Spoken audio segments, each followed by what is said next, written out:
From an airport that will dwarf every other competitor on Earth, to a rail network connecting 6 countries, from a winter resort in the middle of a desert to the collapse of perhaps the most ambitious megaproject ever proposed, these are 10 of the most ambitious megaprojects transforming the Arab world. We start with an airport so massive that it could handle more passengers in a single year than the entire population of the United States. Dubai is home to one of the busiest airports in the world. The Dubai International Airport welcomes over 80 million travelers a year, but it has a problem. It's running out of room. The airport sits right in the middle of the city, surrounded by buildings and roads, with absolutely nowhere to expand. The airport's physical constraints mean it will max out at around 100 to 120 million passengers annually. For Dubai to continue growing as an aviation hub and maintain Emirates Airlines' competitive position, expanding capacity is essential.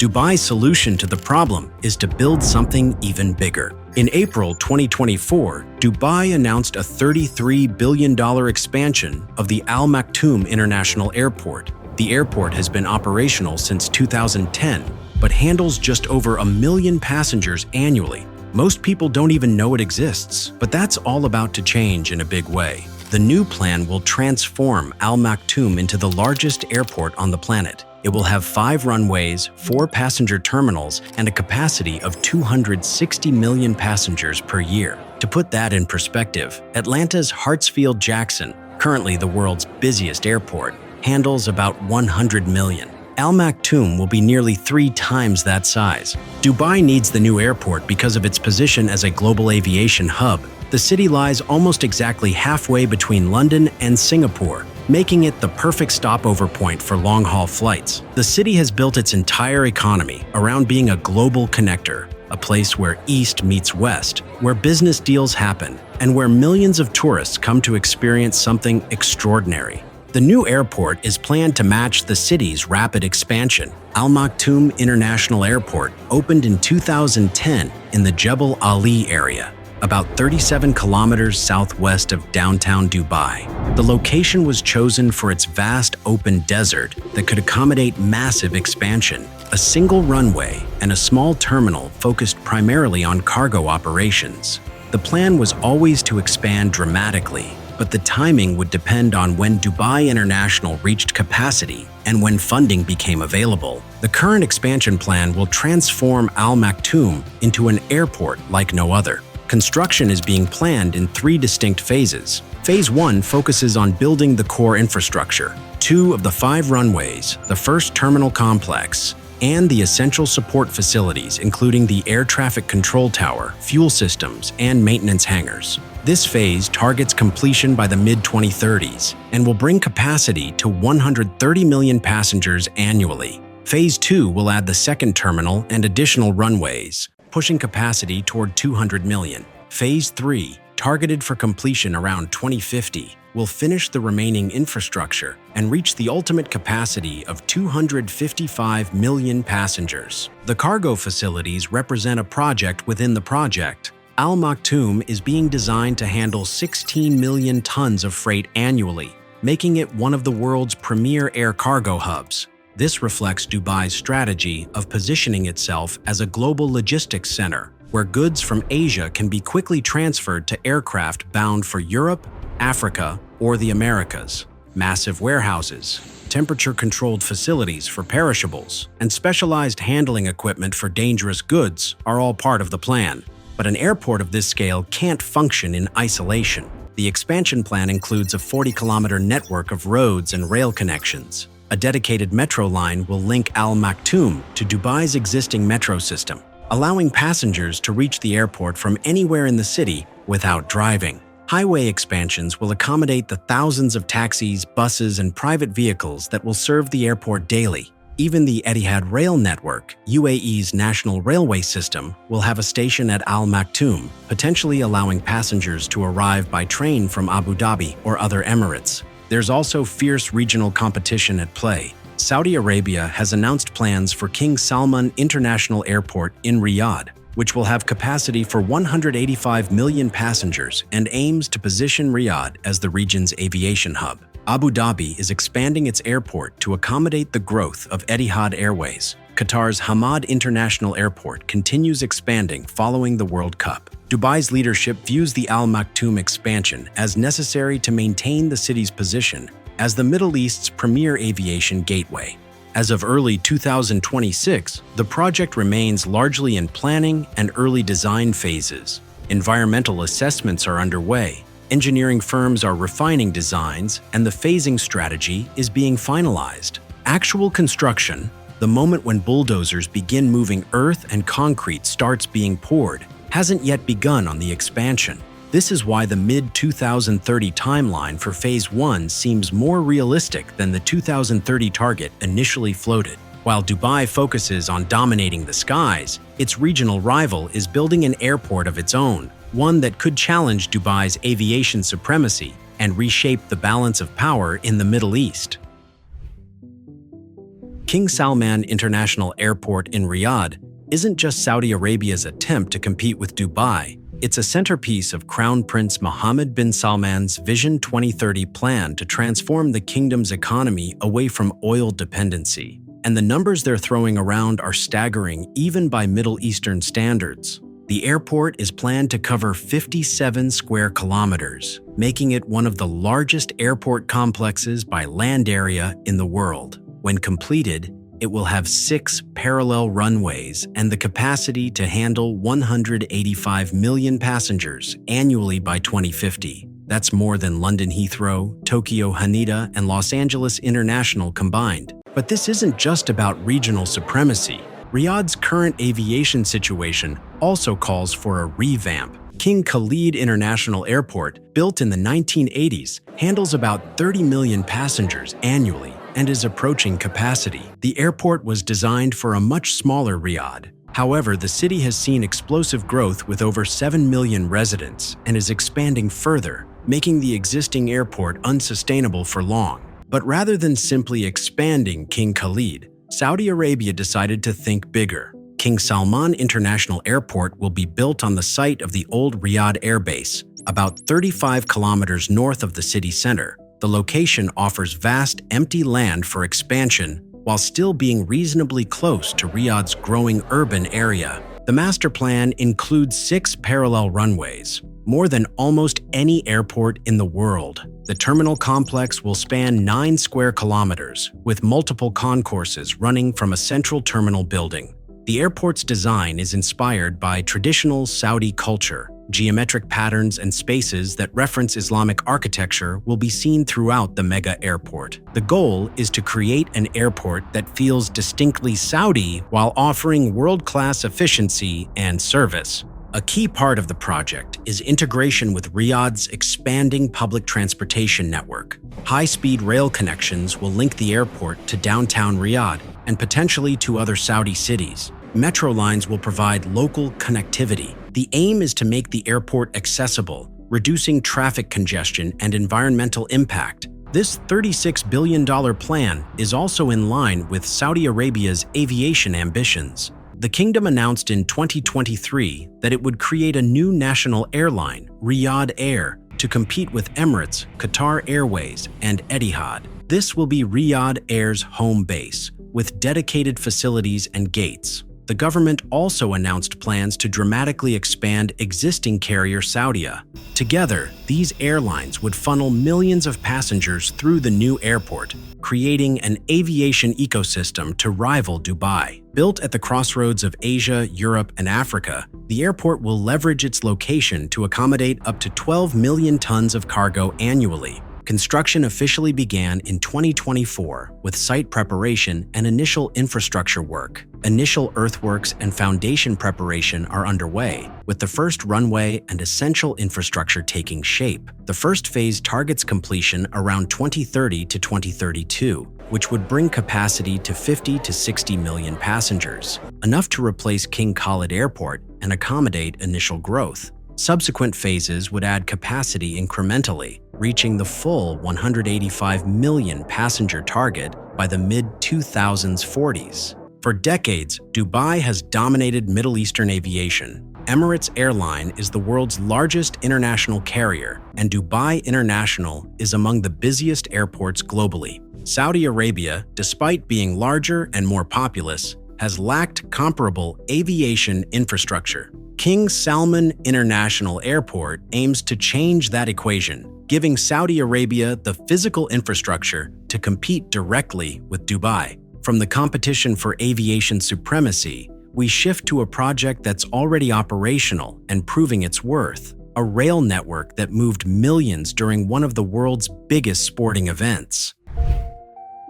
In 2010, Qatar won the bid to host the 2022 FIFA World Cup and immediately faced a massive problem. Their capital city had virtually no public transportation. Doha was a sprawling metropolis built entirely around cars, with highways crisscrossing in every direction, but almost no way for regular people to get around without driving. For a country about to welcome over 1 million football fans from around the world, that was a disaster waiting to happen. The answer was to build something Qatar had never had, a comprehensive metro system. The decision was made to construct the Doha Metro in time for the World Cup, giving Qatar just over a decade to plan, design, and build a network that most cities take 20 to 30 years to complete. The story of how Qatar built an entire metro system in less than a decade is one of ambition, engineering, and massive investment. The Doha Metro design includes 3 main lines: red, green, and gold,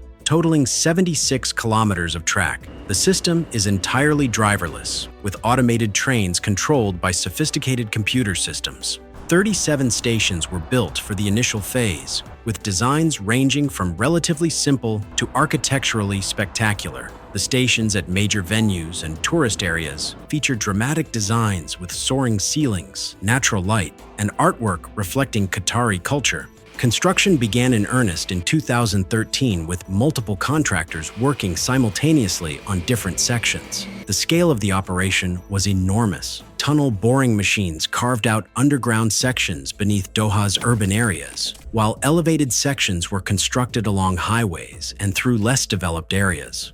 The project required careful coordination. Utility lines had to be relocated, traffic had to be maintained during construction, and the various sections had to connect seamlessly. The tunneling work presented particular challenges. Doha sits on limestone bedrock, overlaid with softer sediments, making tunnel boring technically demanding.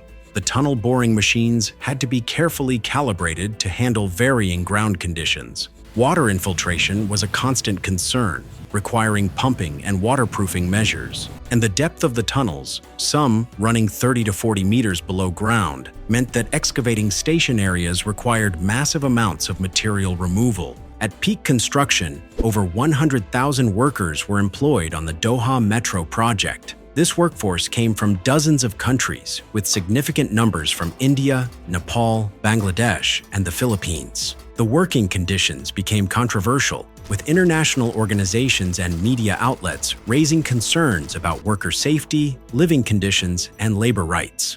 Qatar responded with reforms to labor laws and improvements to worker accommodations, though critics argued the changes were insufficient. The first sections of the Red Line opened in 2019, 3 years before the World Cup. This allowed testing and refinement of operations before the critical tournament period. The Gold Line followed in 2020, and the Green Line opened in phases through 2020 to 2021.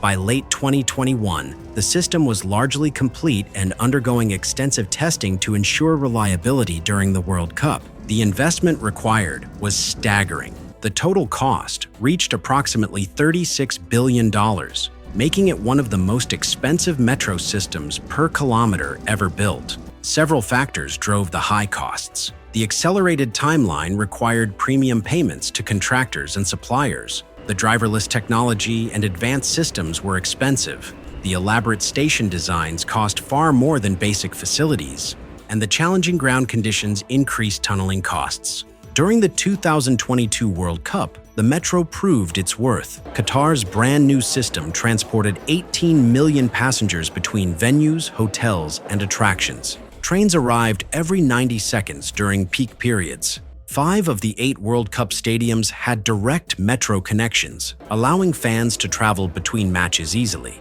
The system handled massive surges. After major matches, tens of thousands of people would descend on stations simultaneously, and the metro managed these crowds with remarkable efficiency. But the World Cup was just the beginning. The metro now serves Doha's residents and continues attracting passengers as the city grows. The question now is whether the system can sustain ridership without the tournament to drive passenger numbers. Early indications are mixed. Daily ridership averages around 150 to 200,000 passengers. The challenge is that Doha remains car-centric, with most residents owning vehicles and preferring to drive rather than take public transportation. Qatar is addressing this by expanding the network. An additional 60 stations are planned for coming years, extending the existing lines and adding new routes to reach more neighborhoods and destinations. These expansions aim to make the metro convenient for a larger percentage of Doha's population, hopefully encouraging more people to leave their cars at home. The Lusail tram, a light rail system in the northern Lusail development, was also built in conjunction with the metro and connects to the Red Line. This extends the metro's reach and demonstrates Qatar's commitment to creating an integrated public transportation network. Bus routes have been redesigned to feed passengers to metro stations rather than duplicating routes, creating a hub-and-spoke system that maximizes the metro's utility. Trains now run from early morning until after midnight, with extended hours during major events. The system is monitored from a central control room where operators can intervene if problems arise, but day-to-day operations are largely automated. Maintenance is ongoing and extensive. A large depot facility handles train maintenance, repairs, and storage. Track sections are inspected regularly, with crews working during overnight hours when trains aren't running. Stations require constant cleaning and maintenance to keep them looking pristine. The air conditioning systems, in particular, require intensive maintenance given the extreme climate and the amount of dust that accumulates. The coming years will reveal whether the metro becomes an integral part of Doha life or remains underutilized infrastructure built primarily for a 4-week sporting event. While Qatar built infrastructure to support millions of visitors, Saudi Arabia is creating an entirely new destination that seems almost impossible: a winter resort where temperatures regularly exceed 40 degrees Celsius. On the 4th of October 2022, the Olympic Council of Asia announced Saudi Arabia as the host for the 2029 Asian Winter Games. An announcement that doesn't make any sense when you think of Saudi Arabia's desert terrain. It sounds absurd, yet Saudi Arabia claimed the country was ready because they were preparing to deliver with Trojena, a $38 billion mountain resort in a country where most people have never seen snow. Trojena is part of NEOM, the massive $500 billion development in northwestern Saudi Arabia. But while NEOM's other components, like the line, generate headlines, Trojena might be the most technically challenging piece of the entire project. The site they selected sits high in the Sarawat Mountains in northwestern Saudi Arabia. It does get cold in winter, with temperatures occasionally dropping below freezing. Natural snow does fall, just not reliably or in large quantities. Engineers proposed building massive snowmaking facilities that could create artificial powder even when temperatures hovered above zero. The next steps would be to build ski slopes with real and artificial snow, luxury hotels, an artificial lake, outdoor adventure activities, and a vertical village built into the mountainside. Construction officially began in 2022, and Saudi Arabia had 7 years to deliver an unprecedented ski destination. However, the challenges started mounting immediately. The area is remote, accessible only by rough mountain roads, with no existing infrastructure. Before any resort facilities could be built, contractors needed to construct access roads capable of handling heavy equipment, establish worker camps to house thousands of construction workers, and create utility systems including water, electricity, and waste management. The ski slopes represent perhaps the most technically ambitious element. While the mountains provide natural terrain, the climate means that maintaining snow requires massive artificial snowmaking systems. These systems will use millions of liters of desalinated water pumped from the Red Sea coast. over 100 kilometers away and more than 2,000 meters lower in elevation. The water will be converted to snow using industrial snow machines, similar to those used at ski resorts worldwide, but on a scale never before attempted in such an arid climate. Energy requirements for Trojena are staggering. The snowmaking systems alone will consume enormous electricity. Air conditioning for buildings in summer, even at altitude, temperatures can reach 30 degrees Celsius, will require massive power. Saudi Arabia plans to power Trojena primarily through renewable energy, including solar farms in the surrounding desert and possibly wind turbines in the mountains. But these renewable sources can't provide reliable power year-round in an impossible terrain. By 2024, the project was already facing significant delays. The scale of engineering required proved even more complex than initial estimates. Getting equipment and materials to such a remote mountain location was a logistical nightmare. And most importantly, the financial reality of spending $38 billion on a ski resort that would only be usable a few months per year started to sink in. Saudi Arabia had submitted their bid to host the 2030 Winter Olympics, hoping that Trojena would be the centerpiece venue. But by 2025, the International Olympic Committee had a decision to make. Earlier this year, Saudi Arabia admitted that it will be next to impossible to get Trojena ready in time for the Winter Games. They asked OCA for 2 more years to be ready. However, the Games were awarded to Almaty, Kazakhstan, a city with actual natural snow, existing ski infrastructure, and winter sports tradition dating back decades. As of early 2026, construction progress is visible, but far from complete. Road access to the site has been improved, worker accommodations have been established, and initial site work is underway. However, the vertical construction of hotels and facilities is only beginning. The ski infrastructure, including the snowmaking systems, chairlifts, and slope preparation, remains in early stages. The Saudi government insists the project will continue, but the timeline has become much more vague. Without the Olympic deadline driving urgency, construction has slowed. The resort might still be built eventually, but it will probably look very different from the original vision. Instead of an Olympic venue, it might become a luxury destination for wealthy Gulf residents who want to experience snow without flying to Europe. What we can get could be similar to Dubai's indoor ski slopes. From failed Olympic dreams in the Saudi mountains, we head to Qatar, where a similar massive vision actually succeeded. The world watched as Argentina defeated France in the World Cup final in 2022. It was one of the more successful World Cup events in history, but the city where the final was held did not exist a decade ago. Lusail City, built from barren coastal land north of Doha at a cost of $45 billion, represents one of the most ambitious planned city projects ever attempted.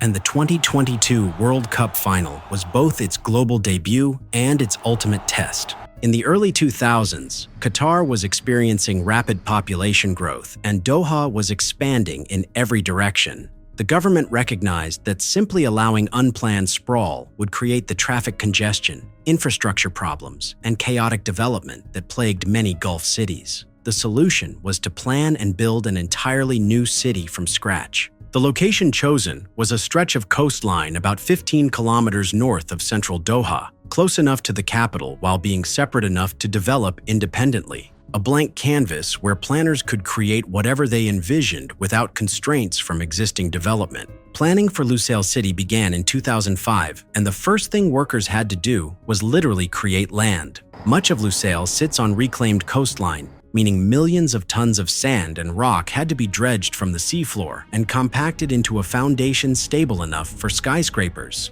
This process alone took years and consumed a significant chunk of the budget. Then, in 2010, Qatar won the right to host the 2022 FIFA World Cup, and Lusail's development suddenly gained both urgency and a clear focal point. The decision was made to build the 80,000-seat Lusail Stadium as the centerpiece of the new city. Construction on the newly reclaimed land began in 2011 with massive infrastructure work, This meant laying hundreds of kilometers of pipes, cables, and conduits before a single building could be constructed. The scale of earthwork and land preparation was enormous. The coastal areas required extensive reclamation work, with sand dredged from offshore and used to create new land and shape the waterfront. Marina developments demanded excavation of channels and harbors. The road network, designed for a city of hundreds of thousands, had to be built while the city was still empty, creating the site of multi-lane highways leading nowhere. Lusail Stadium itself began construction in 2017. The design featured a distinctive bowl shape covered by a golden facade inspired by traditional Arab bowls and vessels. The roof structure used advanced engineering to create shade while allowing airflow, essential in Qatar's climate. The stadium was designed to be modular. After the World Cup, the upper tier of seating could be removed, and the stadium downsized to better match expected post-tournament usage. Simultaneously, residential and commercial development proceeded across different districts of Lusail. The waterfront areas saw construction of luxury apartments and penthouses with marina views. The Energy City district was developed as a business hub, with office towers housing energy companies and related industries. The Entertainment City district included shopping malls, restaurants, and leisure facilities. Each district had its own character, while fitting into the overall city plan. It was all connected through the Lusail Light Rail Transit System, a modern tram network that linked to the Doha Metro.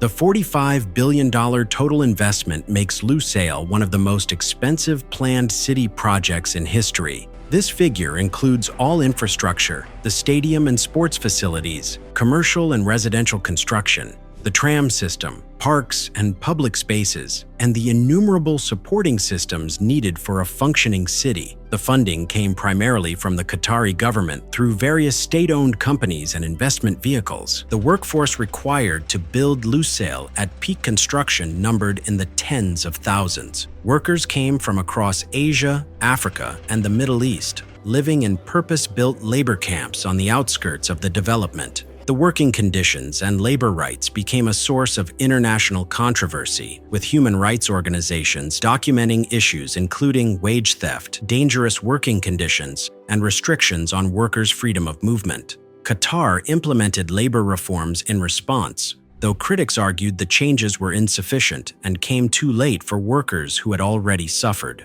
As the 2022 World Cup approached, construction intensified. The final months before the tournament saw round-the-clock construction work to meet deadlines. The stadium performed flawlessly, hosting multiple matches including the final watched by billions globally. The tram system transported fans efficiently between the stadium, hotels, and other city areas. However, the city felt empty outside match days. Many buildings were completed but not yet occupied, creating a sense of a stage set rather than a living city. Post-World Cup, Lusail faces its real test, becoming an actual city where people want to live and work. The population is growing as residents move into completed apartments and commercial tenants occupy office buildings. But progress is gradual. The challenge is that Lusail must compete with established Doha neighborhoods that have organic character, established communities, and the vibrancy that comes from decades of development.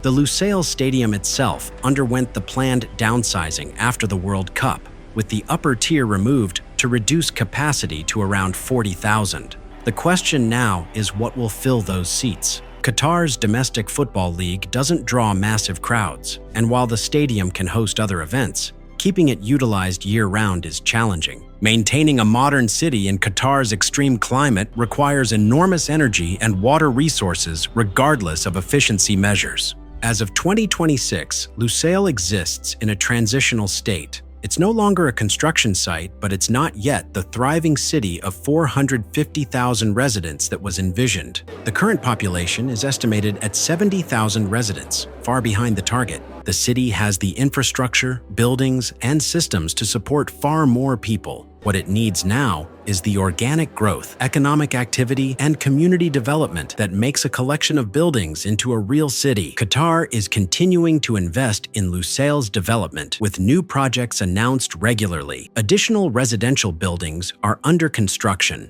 The government is actively marketing Lusail to international businesses and wealthy individuals as a premium address. The $45 billion question is whether that transformation will occur. Will Lusail eventually fill with residents and become an integral part of Greater Doha? The answer will become clear over the next decade. If Lusail represents building an entire city for a sporting event, our next project takes urban ambition to an entirely different level. A building so massive, it could house 20 Empire State Buildings inside it. The idea for the Cube is a building so large that if you placed it in Manhattan, it would dominate the skyline, not through height, but through sheer volume. Officially called Mukab, this is Saudi Arabia's $50 billion plan to build the most ambitious urban structure ever. Saudi Arabia's Crown Prince Mohammed bin Salman has a habit of announcing megaprojects that sound like they were designed by a committee of science fiction writers who were given unlimited budgets and told to go wild. But even by those standards, the Cube stands out as particularly insane. Picture a building in the shape of a perfect cube, each side measuring 400 meters. That's roughly the height of the Empire State Building, except instead of a tower pointing skyward, imagine that same mass compressed into a cube. The structure would contain 2 million square meters of floor space, comparable to the entire Pentagon, making it one of the largest buildings by volume ever conceived. The Cube would sit in Riyadh's New Murabba district, serving as the centerpiece of a development that would add 19 square kilometers to the Saudi capital.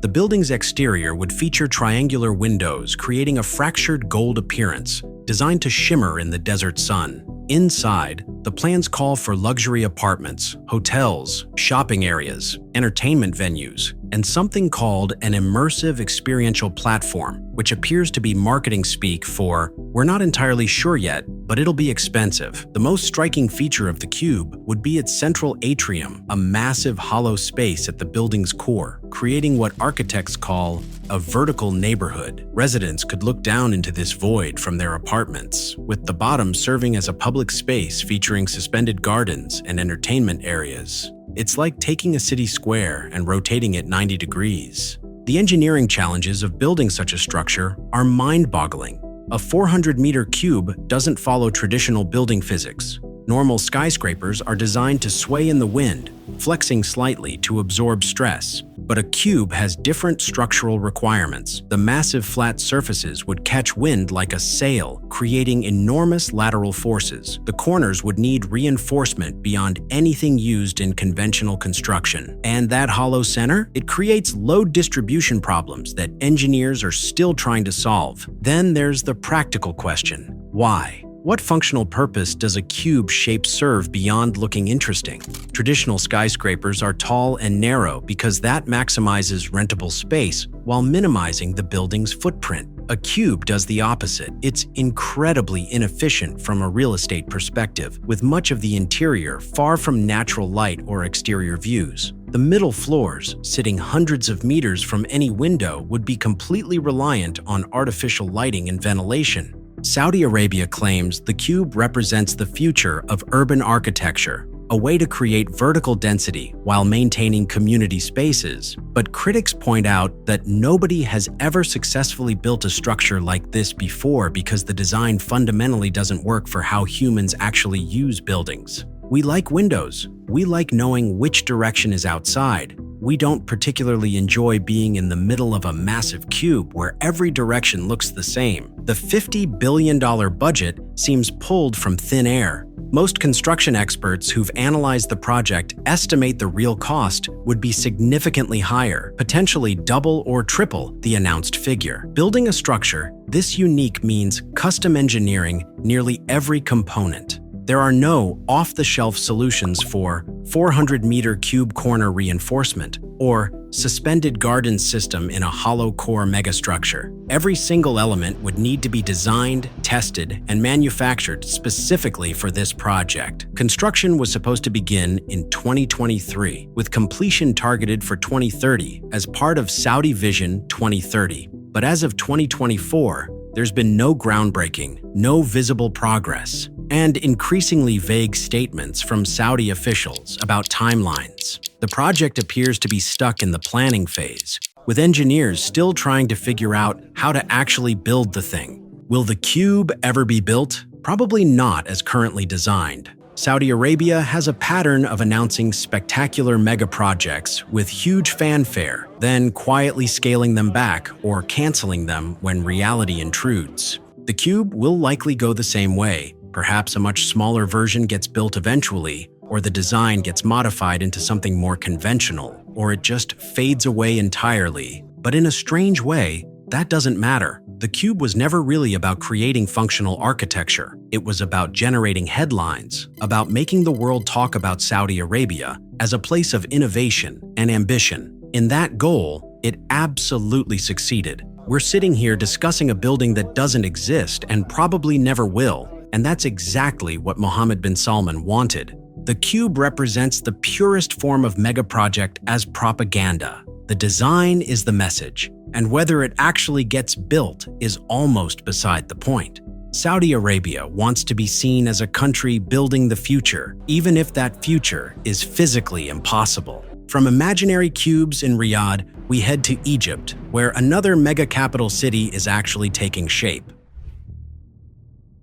Egypt has a problem that's been getting worse for decades. Cairo is suffocating. The metropolitan area is home to over 20 million people crammed into a space that was already overcrowded 50 years ago. Traffic is a nightmare, pollution hangs in the air like a heavy blanket, and basic infrastructure struggles to keep up with the population. So Egypt decided to do something radical, abandon the old capital and build a completely new one from scratch in the middle of the desert. The new administrative capital, or NAC as it's usually called, sits about 45 kilometers east of Cairo. When completed, it will cover 700 square kilometers and house 6.5 million people. The government is relocating all its ministries, departments, and administrative functions there, along with foreign embassies, business headquarters, and residential districts for the people who work in them. It's Egypt's attempt to hit the reset button on urban planning. The project began in 2015 under President Abdel Fattah el-Sisi, who saw the new capital as crucial to Egypt's future. The pitch was simple: Cairo has become unmanageable. So instead of trying to fix centuries of accumulated urban problems, we'll just start fresh.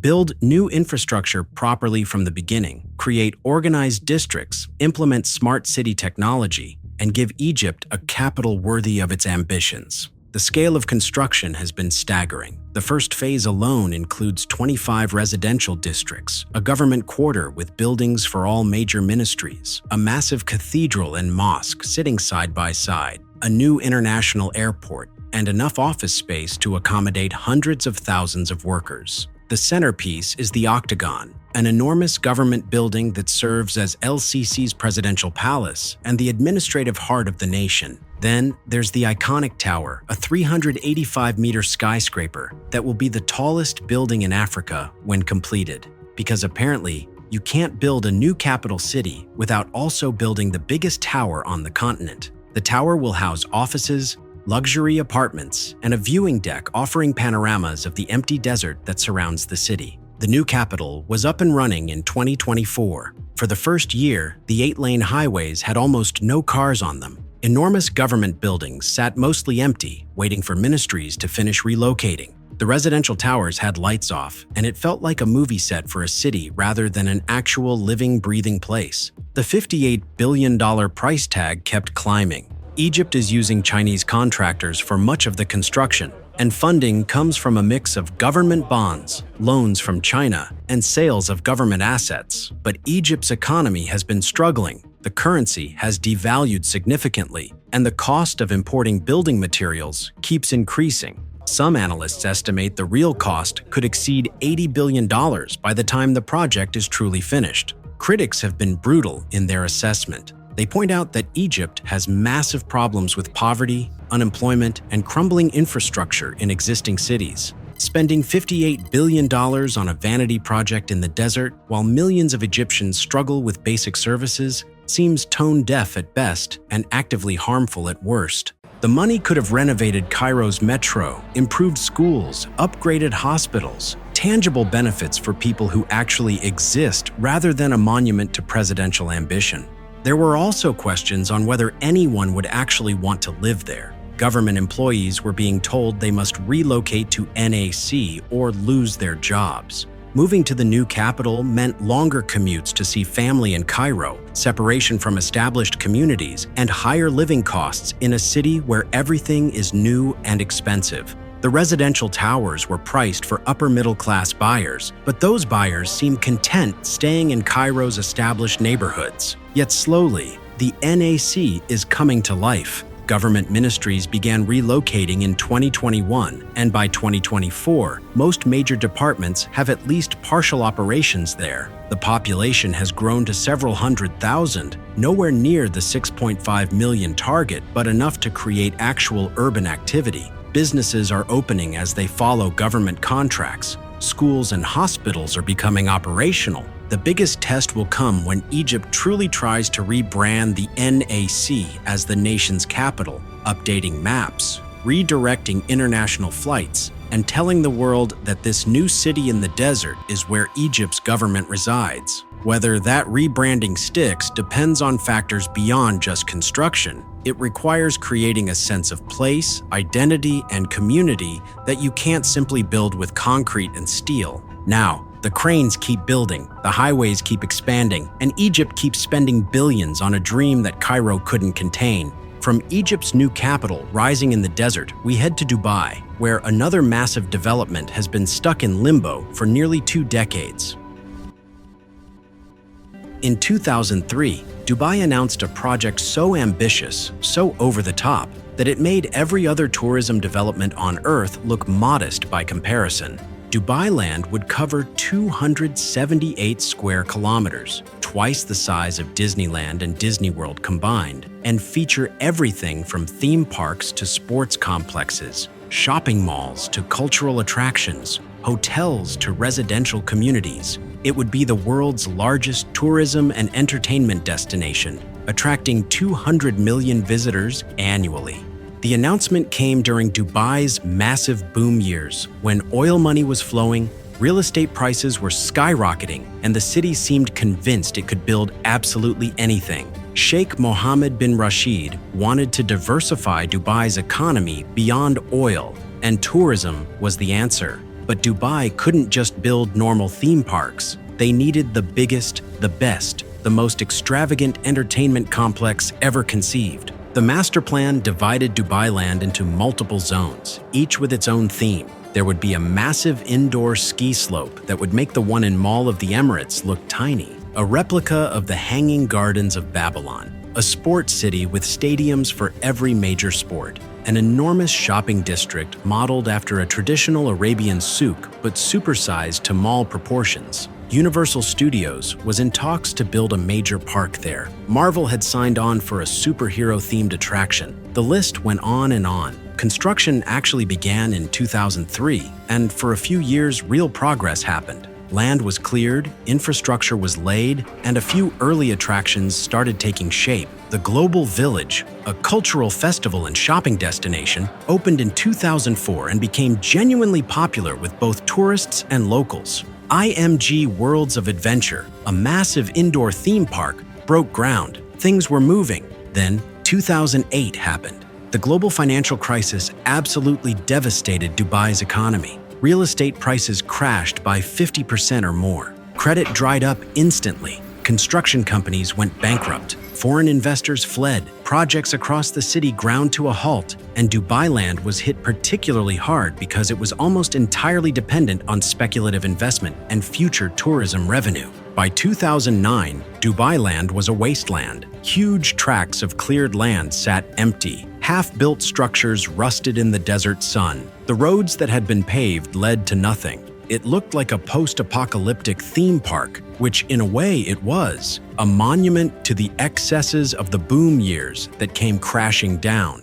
For years, nobody talked about Dubai land. It became an embarrassment, proof that even Dubai's ambitions had limits. The government quietly shelved the project, focusing instead on saving existing developments and stabilizing the economy. The few attractions that had opened remained operational, but expansion plans were indefinitely postponed. Then something interesting happened. As Dubai's economy recovered in the mid-2000s, developers started returning to the Dubai land site. Not for the original massive vision, but for smaller, more realistic projects. IMG Worlds of Adventure finally opened in 2016 and became a solid success. Dubai Safari opened in 2017, featuring habitats for over 2,500 animals. The Qiddiya water park started taking shape. These weren't the world-dominating mega attractions originally planned, but they were actual, functioning entertainment venues that people visited and enjoyed. By 2020, Dubailand had quietly transformed into something different from the original vision. Instead of one unified mega complex, it became a district where various entertainment and sports facilities happened to be located near each other. There's no cohesive theme, no unified branding, no single entity managing the whole thing. It's just an area of Dubai where you can find theme parks, sports facilities, and event spaces. The original $64 billion budget is long forgotten. Nobody knows exactly how much was spent on Dubailand because the project fragmented into dozens of separate developments with different owners and funding sources. Some estimates suggest maybe $10 to $15 billion has actually been invested over the years, a fraction of the initial plan. So is Dubailand a failure? In terms of the original vision, absolutely. The project that was announced in 2003 will never be built. That version of Dubailand exists only in old press releases and faded renderings. But the area has evolved into something functional, if unspectacular, a collection of entertainment venues that serve Dubai's growing tourism industry without requiring a unified megavision. Dubailand narrates a story that not every megaproject needs to be built as originally imagined to have value. Sometimes the infrastructure gets used differently than planned, serving purposes the original designers never anticipated. The roads and utilities installed for the mega complex now serve smaller developments. The land that was cleared enabled faster construction of more modest projects. The global attention Dubai received from announcing Dubailand helped establish the city as a tourism destination, even though the actual park was never built. Dubailand now stands as a reminder that even in a city famous for impossible projects, there are limits to ambition. But it also shows that failed megaprojects don't necessarily stay failed. They transform, adapt, and sometimes find new purpose in forms nobody expected. From Dubai's transformed entertainment district, we zoom out to look at a project that aims to connect the entire Gulf region. For decades, the countries of the Gulf Cooperation Council, Saudi Arabia, UAE, Kuwait, Qatar, Bahrain, and Oman, have talked about building a railway that would connect them all. It makes perfect sense. These nations share similar economies, conduct extensive trade with each other, and have growing populations that frequently travel between Gulf cities. A high-speed rail network could transform regional connectivity while reducing dependence on cars and short-haul flights. The Gulf Railway has been in planning since 2008 with an estimated price tag of $250 billion. When completed, the network would span over 2,000 kilometers, linking major cities from Kuwait City in the north to Muscat in the south. Trains traveling at speeds up to 350 kilometers per hour would make the journey from Riyadh to Dubai in about 4 hours, compared to a 90-minute flight or an 8-hour drive. But here's the thing about the Gulf Railway. It keeps getting announced, then delayed, then re-announced, then delayed again. It's been about to start construction for over 15 years. Each member country has its own priorities, its own timeline, and its own ideas about how the project should work. Getting 6 sovereign nations with massive egos and competing interests to coordinate on anything is difficult. Getting them to coordinate on a $250 billion infrastructure project that crosses multiple borders? That's nearly impossible. The project was supposed to be completed in time for Qatar's 2022 World Cup. Obviously, that didn't happen. Then the target moved to 2025. That's not happening either. The latest estimates suggest maybe 2030, but nobody believes that timeline either. Individual countries have made progress on their portions. The UAE has built substantial sections of the Etihad rail network, connecting key industrial areas and ports. Saudi Arabia is developing its own rail system, including high-speed links between major cities. But these national projects aren't necessarily being built to connect seamlessly with neighboring countries. Different gauge standards, different signaling systems, and different operational approaches mean that even when the tracks physically meet at borders, the trains might not be able to cross. The $250 billion budget is more of a rough estimate than a real figure. Each country funds its own section, and costs keep escalating as the project drags on. What seemed affordable in 2008 dollars looks much more expensive today, especially with inflation and increased material costs. Some analysts suggest the real cost could approach $400 billion if the entire network is ever actually built. There are genuine obstacles beyond just coordination problems. The Gulf's extreme heat wreaks havoc on railway infrastructure. Rails expand in the heat, electronics fail, and cooling systems for stations consume massive amounts of energy. The terrain includes extensive desert, salt flats that corrode everything they touch, and mountain ranges that require expensive tunneling.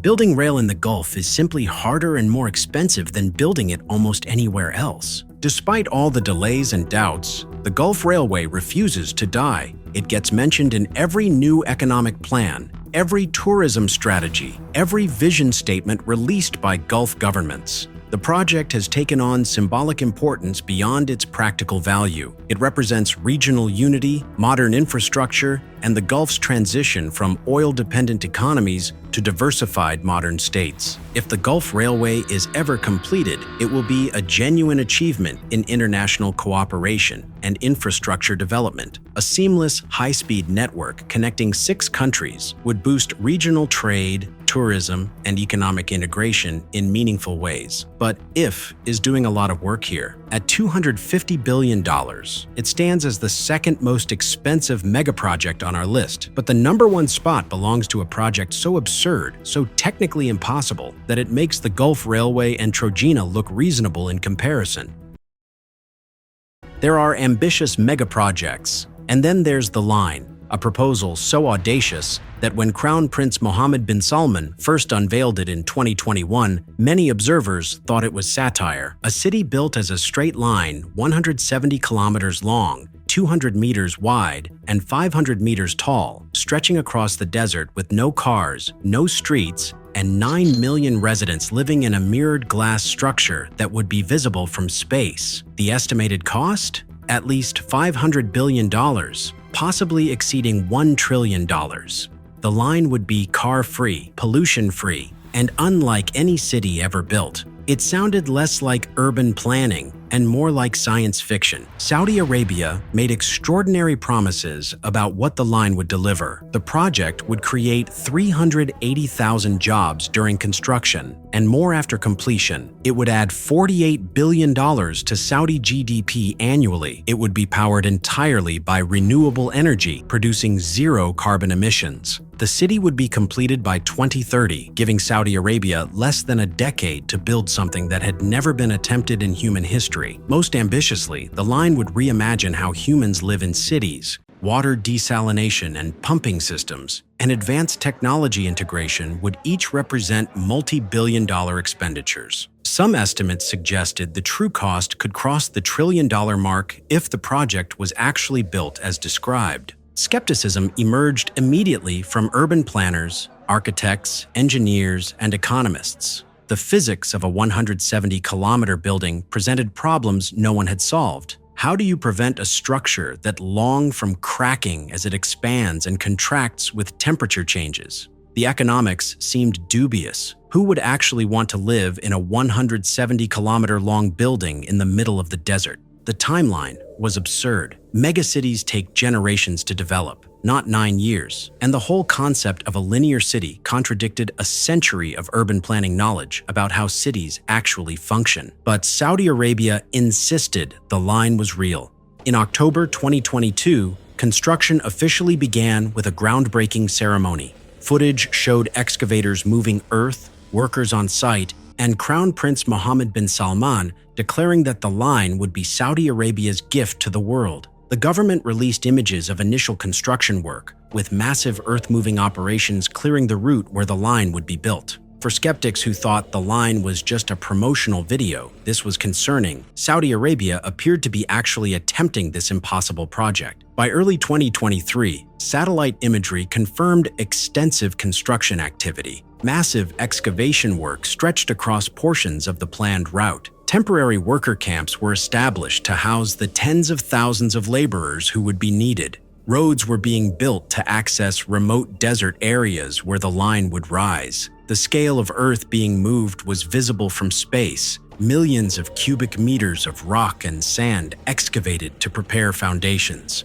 Then, reality began intruding. In mid-2023, reports emerged that engineers working on the line were raising serious concerns about the feasibility of the design. The linear structure created problems for everything from evacuation during emergencies to basic ventilation and water pressure at different points along the 170-kilometer length. The high-speed rail system, which needed to accelerate and decelerate to make stops while still covering 170 kilometers in 20 minutes, required technology that didn't exist. The mirrored glass exterior would create a heat death trap for birds and potentially blind pilots flying nearby. Costs were spiraling beyond even the pessimistic initial estimates. Every engineering problem discovered added billions to the budget. The realization set in that building the line as originally envisioned would require not $500 billion, but potentially over $1.5 trillion, an amount exceeding Saudi Arabia's entire annual GDP.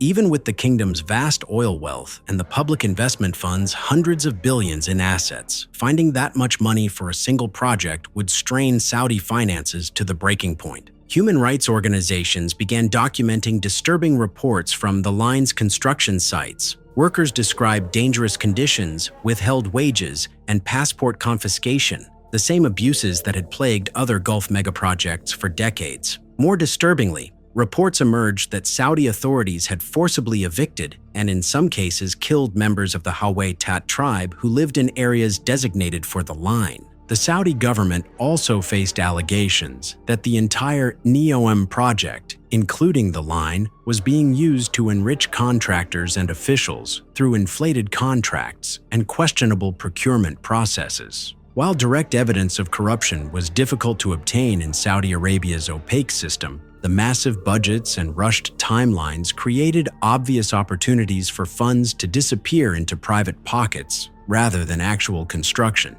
Then came the oil price problem. Saudi Arabia's megaproject spending spree was predicated on oil revenues remaining high and stable. Through 2021 to 2022, oil prices had been elevated, providing the kingdom with enormous revenues. But by late 2023 and into 2024, oil prices became more volatile and dropped from their peaks. Saudi Arabia found itself facing budget constraints at precisely the moment when the line and other Vision 2030 projects required maximum funding. Suddenly, the arithmetic of spending over $1 trillion on a linear city in the desert while also funding dozens of other megaprojects became untenable. In September 2024, Reuters reported that Saudi Arabia was drastically scaling back the line. The original plan to build 170 kilometers by 2030 was being reduced to just 2.4 kilometers, a 98% reduction in scope. Instead of housing 1.5 million people by 2030, this scaled-back version would accommodate fewer than 300,000. The story, citing sources close to the project, suggested that Saudi Arabia had concluded the original vision was simply impossible to deliver on any reasonable timeline or budget. Saudi officials initially denied the report, insisting the line would proceed as planned. But the denials were unconvincing. No credible explanation was provided for how the original timeline could be met. No updated cost figures were released, and no evidence was presented that the fundamental engineering problems had been solved. Industry insiders and analysts began operating under the assumption that the scaled-back version was the reality, regardless of official statements. By early 2025, the situation became clearer. Saudi Arabia quietly shifted messaging around the line, emphasizing that NEOM was a long-term project and that initial phases would be smaller than originally announced. The 170-kilometer vision was reframed as an ultimate goal rather than a 2030 commitment. References to the 2030 completion date became vague or disappeared entirely. The government released updated renderings showing a much shorter structure, though exact specifications were not provided. The engineering reality had proven insurmountable. Building even a small section of the line to the specifications shown in the original promotional videos would require solving problems that stumped the world's best engineers. Creating a structure 500 meters tall and even 10 kilometers long presented challenges with wind loading, foundation engineering, structural integrity, and building systems that had no proven solutions. Attempting to build 170 kilometers was entering the realm of fantasy. Financial reality was equally damning. Even the scaled-back version would cost tens of billions, and it was unclear what purpose it would serve. A 2.4-kilometer linear building in the desert, housing 300,000 people, didn't represent a revolutionary new form of urbanism. It was just a very expensive apartment complex with awkward geometry. The original vision of the line derived whatever conceptual coherence it had from the extreme length that would create a unique urban form. A short version was simply a normal development with an impractical shape. As of early 2026, construction continues on what appears to be a dramatically reduced version of the line. Exactly what is being built remains somewhat unclear. Saudi Arabia has not released detailed updated plans, and information from the site is tightly controlled. Satellite imagery shows ongoing construction activity in a limited area, suggesting work on some sort of structure, but nothing approaching the 170-kilometer vision. Workers remain on site, earth continues being moved, and money continues being spent, but toward what end is uncertain. The question now is whether even a scaled-back version will be completed and whether it will serve any useful purpose. What has Saudi Arabia actually achieved with the line? Billions have been spent on planning, design, and initial construction. Thousands of workers have been employed. Significant earth has been moved. International attention has been captured. But in terms of delivering the revolutionary linear city that was promised, the achievement is essentially zero.